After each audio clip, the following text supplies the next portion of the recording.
You want to make your practice as realistic as you can. I cannot emphasize that. Psych yourself up. Calm down. Put pressure on yourself that this is the real deal. That way, when the real deal does show up, you'll have already experienced that blood pressure rise, uh, that tension that can build up, and the let go of your fingers or your release. Uh, One of these nice targets, they're relevantly expensive, but then again, you got a lot of money tied up in the hunt. So this is your practice. You're only going to get one shot probably, and you want to make it good. So it's as real as you can make it. It's more beneficial to you. Next time you see me with a bear, it's going to be in Nipigon, Canada, on the real deal. See you up there. Well, you want to make sure you're doing some practice in midday. You want to make that a one and done shot. And concentrate. A lot of people think that because they got a bear over a bait, they shoot too quick. And a bear, just take your time when you make your shot, and you'll be a lot better off than just swinging and winging.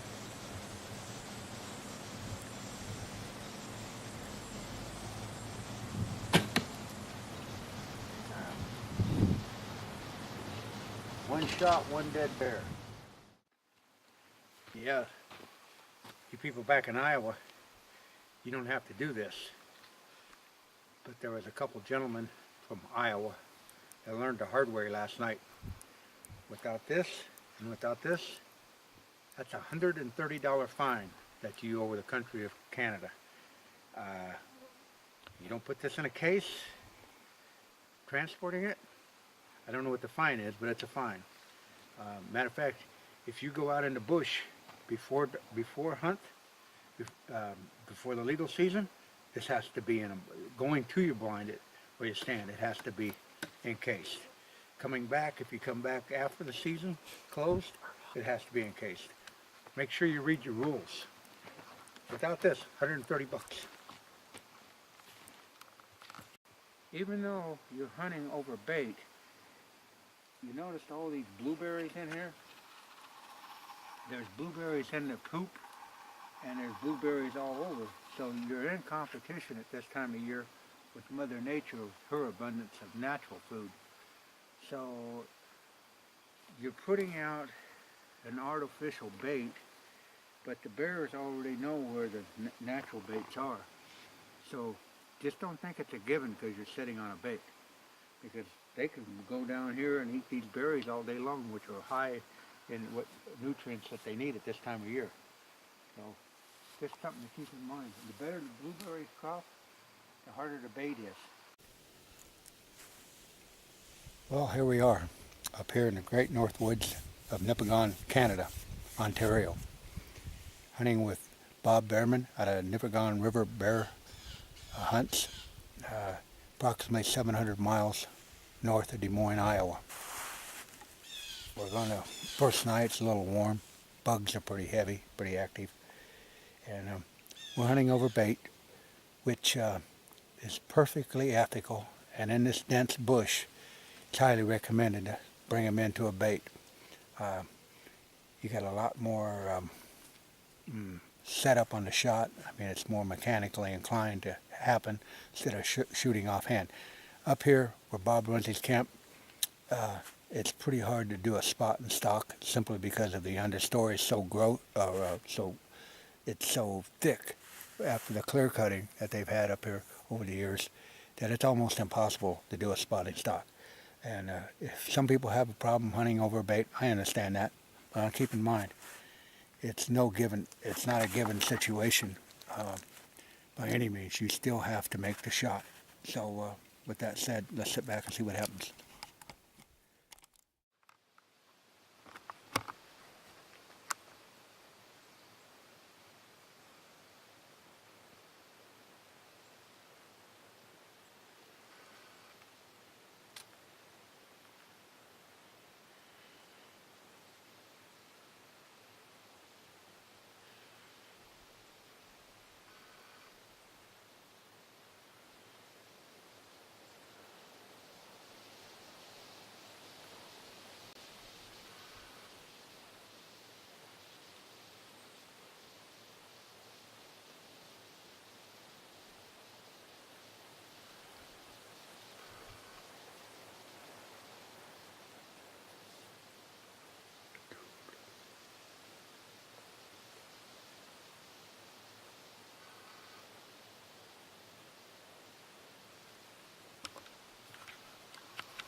bear's too small.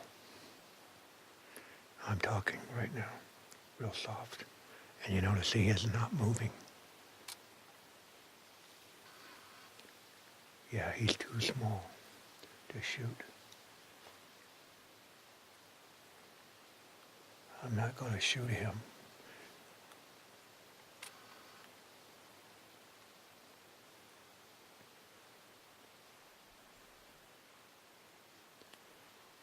That bear is 17 yards away, and I'm not going to shoot him. And you're seeing live footage. There he goes. I'm downwind of him, so he just walks off.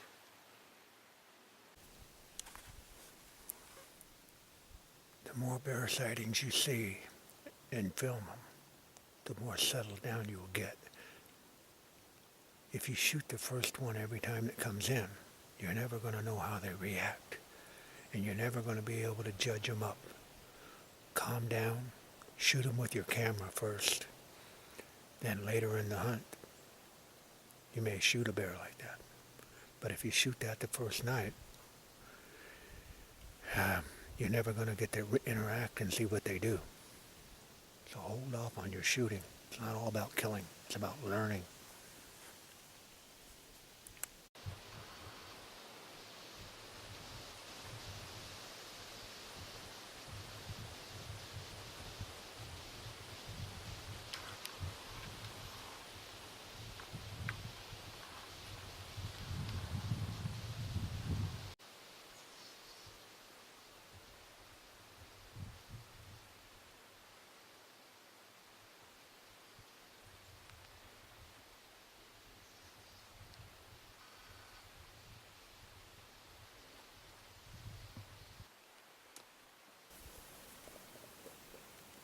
Woo, woo, woo, woo, woo.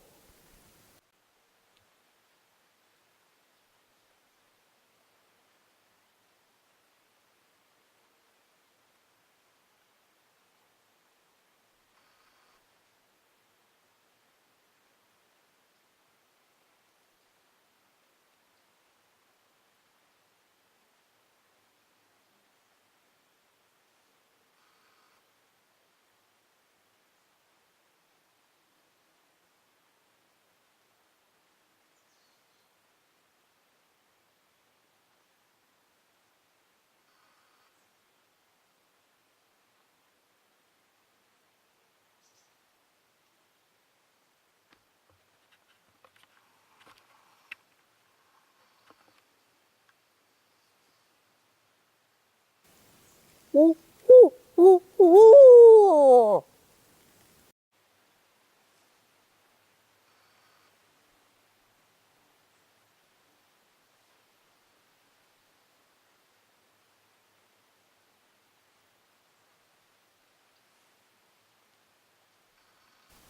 Woo, woo, woo, woo, woo, woo, woo.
Did you just see what you learned by not killing them right off the bat?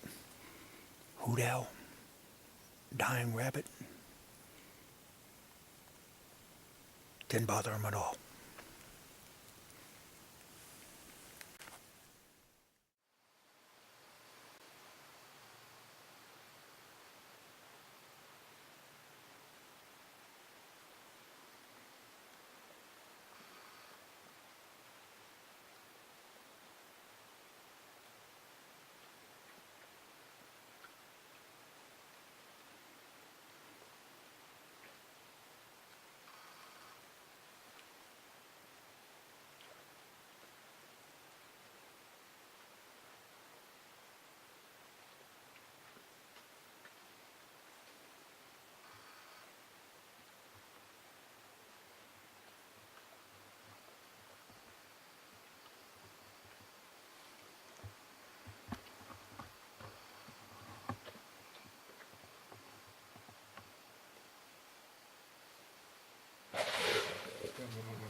Well, I believe, let me see what time it is. It's 9:20. Now, it looks light out here, but in the bush, it's actually darker. And you've seen that bear action. Had I wanted to shot my bear, you've seen I had plenty of opportunities. I had one bear come in 6, 7 times from 7 o'clock clear up to 9. You notice I made the hoot owl sound, I made the dying rabbit sound, and you'd also seen the reaction of the bear. When they come to that bait, they've already committed themselves and they're focusing on eating. So for you new beginners that are just come up here to hunt, settle down. That's not a white-tailed deer. It came to a location, it's going to eat. You can actually do something on them bears. You know, and like I said, the best thing to do is let the first bears that you see walk by, unless it's a jumbo dumbo. If you don't know what a big bear looks like, just settle down and hunt for a couple nights. You don't have to kill and think it's got to shoot the first bear. There's too many bears up here in Nipigon. And if you do go home without a bear and you videotape it, that's just as good, and you don't have to cut and gut and brag and drag. You know, you can take that video home and say, I could have shot that bear possibly.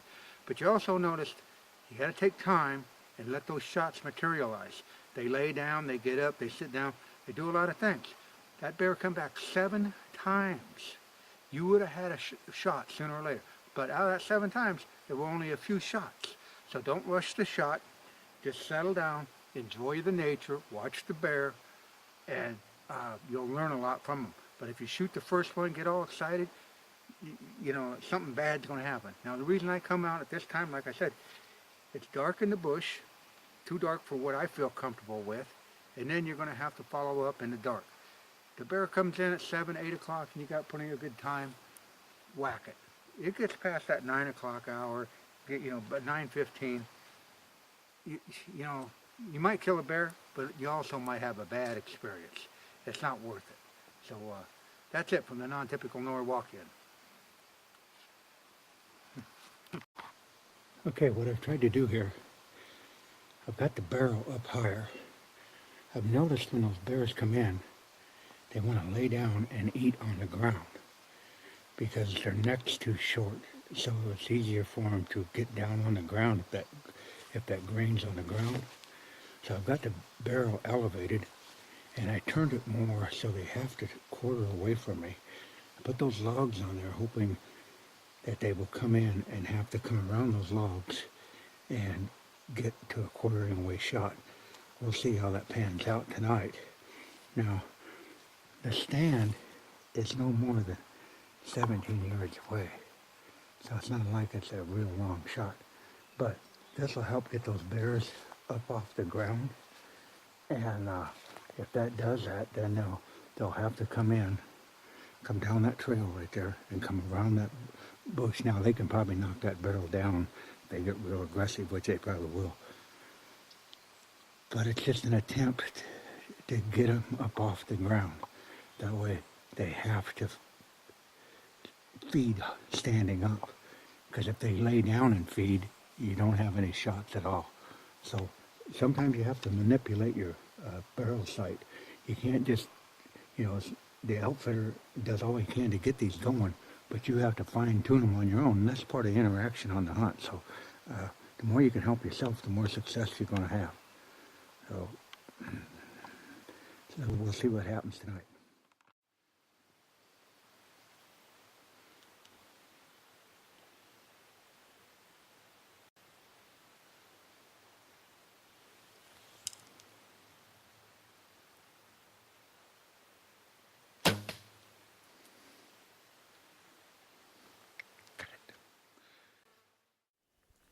People are always asking, what time do I go to stand at evening? Well, you can see for yourself. We're here at 5:30. We'll hunt until 9. So you got a good 3.5 hour sit. And naturally, if the weather's more conducive, you might go earlier, but you know, around 5 o'clock, 5:30, you've got plenty of time. That's on the evening stand. In the morning, you can get there as early or as late as you want.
Well, you've seen what happened. That was a nice bear that come in there. And I can show you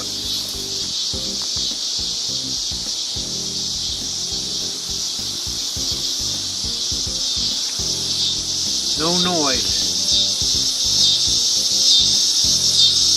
The stand squeaked on me. Did it twice. Once when I took a practice shot and once when I came to full draw on that bear. But not all is lost, because I'm giving that stand up to Brian Poindexter. He brought his boy up here, shot a nice bear, had a pretty good experience. So Brian's going to get into that stand, because I got to go back home and get to work. And I'll let Brian have a whack at it and see if he can get the job done. Sometimes, you know, I hunted Thursday night, Friday night, Saturday night, and that was the action you can see up there at Nipigon River Bear Hunt with Bob Bearman. But keep in mind, I could have shot a bear, but if you're going to push the envelope, you want a bigger bear, you're going to have to hold out. I had one chance, it didn't happen, but I still had a great hunt. As far as I'm concerned, I'm satisfied because you're watching the footage. So that's it from the non-typical Norwalkian. See you later.